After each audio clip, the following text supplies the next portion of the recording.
ഇതിനോട് ന്യായപ്പെട്ട സത്യത്തിനും നീതിക്കും ന്യായത്തിനും യോജിച്ച ജഡ്ജിമെൻറ്റ് വിധി. ഇതെല്ലാം വേറെ വിധി അതിനകത്ത് ഒക്കത്തില്ല. തീർച്ചയായിട്ടും പോകില്ല. അപ്പീൽ ഹൈക്കോടതിയിലെ സുപ്രീം കോടതി പോകും, അതിനപ്പുറം കൂടെ അവിടെ പോകും. കള്ളത്തിൽ കൊണ്ട് മാത്രം ഒരു കേസ് ജയിക്കാൻ നോക്കും. ഈ വിധി പ്രതീക്ഷിച്ചിരുന്നാണ്? വിധി ന്യായമായിട്ട് വിധി ഉണ്ടായി പ്രതീക്ഷിച്ചത്, അല്ലാതെ തന്നെ വേറെ വിധി നടക്കാൻ പ്രയാസമാണ്. തീർച്ചയായിട്ടും ഉണ്ടല്ലോ. അവർ പറയുന്നവരെല്ലാം ശിക്ഷിക്കണം. അവരല്ലല്ലോ പറഞ്ഞു ദിലീപിൻ്റെ കാര്യം. ദിലീപിനെ പ്രതിയാക്കിയ ശേഷമല്ലോ ഉണ്ടാക്കുന്നത്. അത് അവർ 5 സ്റ്റേറ്റ്മെൻറ്റുണ്ട്. ആദ്യം ഒരു കേസും ഇല്ല. പിന്നെ ചില അറിയാത്ത ചില കാര്യങ്ങളുണ്ട്. ഈ അമ്മയുണ്ട് ഏറ്റവും അടുത്ത കൂട്ടുകാരി രമ്യ നമ്പീശൻ, പിന്നെ ഫിയാൻസി, അവരുടെ എല്ലാം പോലീസിൽ ഏർപ്പെടുത്തിയ മൊഴി കോടതിയിലുണ്ട്. അമ്മയെ വിസ്തരിച്ചില്ല, രമ്യ നമ്പീശനെ വിസ്തരിച്ചു, മറ്റേ വിസ്തരിച്ചു. ആ മൊഴികളിലെല്ലാം ഇതൊക്കെ സിനിമയിലോ അല്ലാതെയോ ഒരു ശത്രുക്കളുമില്ലെന്ന് പറഞ്ഞേക്കുന്നത് അവരുടെ അറിവിൽ. പിന്നെ എങ്ങനെ ശത്രു ഒന്നുമില്ല.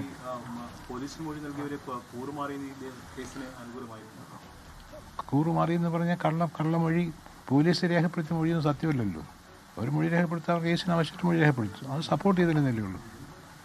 അങ്ങനെ ഞങ്ങൾക്ക് മൊഴി മാറി പ്രോസിക്യൂട്ടർ സാക്ഷിയിലുണ്ട്.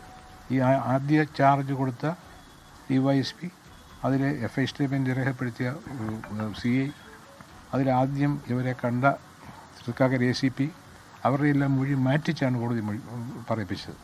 അവരുടെ എല്ലാം മുൻമൊഴികളുണ്ട്. അവരാരും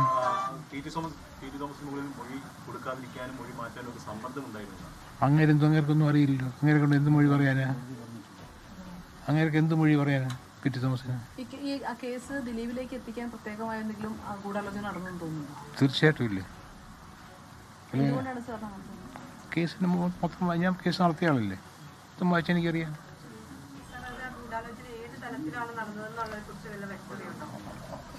എനിക്കറിയാം, പക്ഷെ എനിക്ക് പറയാൻ ഒക്കെയില്ല. എനിക്കറിയാം, എൻ്റെ ഊഹങ്ങളല്ല, നമുക്ക് തെളിവൊന്നുമില്ലല്ലോ. അതാലോചിക്കാം, ജഡ്ജ്മെൻ്റ് കാണട്ടെ. ഈ 7 വർഷം ഈ കേസിൽ തന്നെ നീണ്ടൊരു കാലയളവായിരുന്നു. ഇത്രയും ഒരു കേസ് ഞാൻ നടത്തിയിട്ടില്ല. ഞാനിപ്പോൾ 1/2 നൂറ്റാണ്ട് കഴിഞ്ഞ് കേസ് നടത്തി തുടങ്ങിയിട്ട് ഇതുപോലെ ഒരു തെളിവും സത്യമായിട്ടൊരു തെളിവില്ലാത്ത ഒരു ചാർജ് കണ്ടിട്ടുമില്ല. ഈ കാലം അത്രയും ഈ കേസിൽ തന്നെ സ്റ്റിക്ക് ഓൺ ചെയ്ത് നിൽക്കാൻ സാറിനെ പ്രേരിപ്പിച്ച ഘടകം ഉണ്ടായിരുന്നു. ഒരു കള്ളക്കേസ്. അതെ, ഇപ്പം ഞാൻ ആ കേസ് മാറിക്കഴിഞ്ഞാൽ പിന്നെ നടക്കത്തില്ല. ഞാൻ എൻ്റെ കാലിൻ്റെ ഓപ്പറേഷൻ പോലും മാറ്റിയത് ഈ കേസ് കൊണ്ട്. 2020 ജാനുവരി കേസ് തുടങ്ങി. 2021 ഡിസംബർ ആയപ്പോഴത്തേക്ക് 200 സാക്ഷികൾ വിസ്തരിച്ച് കഴിഞ്ഞു. ലാസ്റ്റ് വിറ്റ്നസ് ബൈജു പൗലോസ്, അയാളുടെ മൊഴിയെടുക്കാൻ വേണ്ടി വെച്ച ദിവസമാണ്. അന്ന് പ്രോസിക്യൂട്ടർ ഒരു കാര്യമില്ല ഇറങ്ങിപ്പോയി. അതുകൊണ്ട് പെറ്റീഷൻ കൊടുത്തു, ഫർദർ ഇൻവെസ്റ്റിഗേഷൻ. അയാൾ കോടതി ഹാജരാകില്ല. അങ്ങനെയാണ് മാറിപ്പോകുന്നത്. അല്ലെങ്കിൽ 2022 ഏപ്രിലിൽ തീരേണ്ട കേസ്.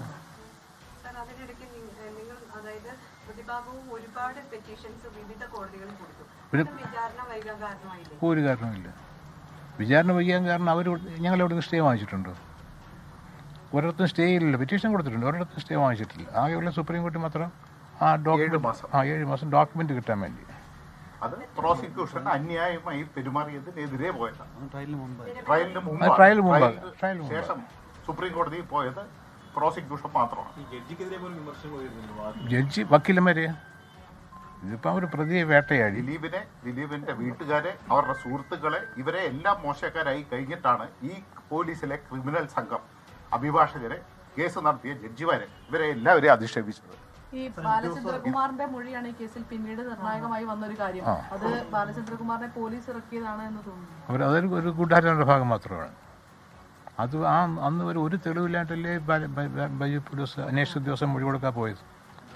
ഒന്നുമില്ല ആ സമയത്ത്, ഒന്നും വാദിക്കാൻ പോലും ഇല്ലാത്ത കേസായിരുന്നു. അത് കഴിഞ്ഞാണ് ഇയാളെ ഇറക്കി കുറേ തെളിവുകളൊക്കെ വന്നിട്ട് ഒന്നും ചേർന്ന് പോകുന്നില്ല.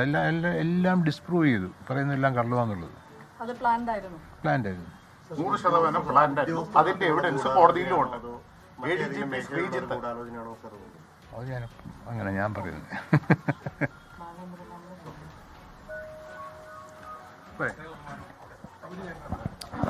ദിലീപിന്റെ അഭിഭാഷകൻ ആദ്യം നടത്തി ചാർജ് കൊടുത്ത് ട്രയൽ ഫസ്റ്റ് ചാർജില്ലേ, അതാണ് ഇപ്പം കോടതി ഫൈൻഡ് ചെയ്തേക്കുന്നത്.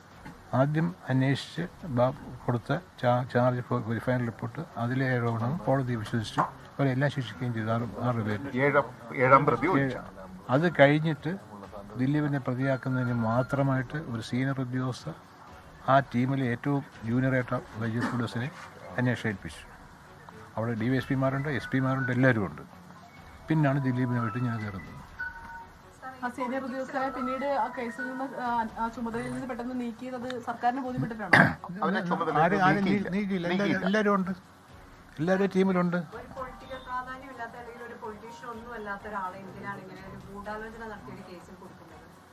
അതിപ്പോ എന്നോട് ചോദിച്ചാൽ അങ്ങനെ പറഞ്ഞു.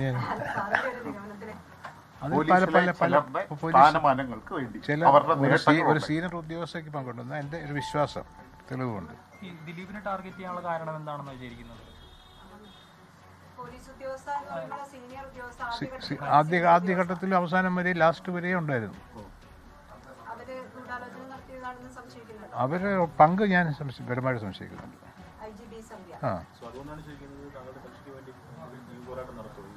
അതെല്ലാം ജഡ്ജ്മെന്റ് കണ്ടു പറയാം.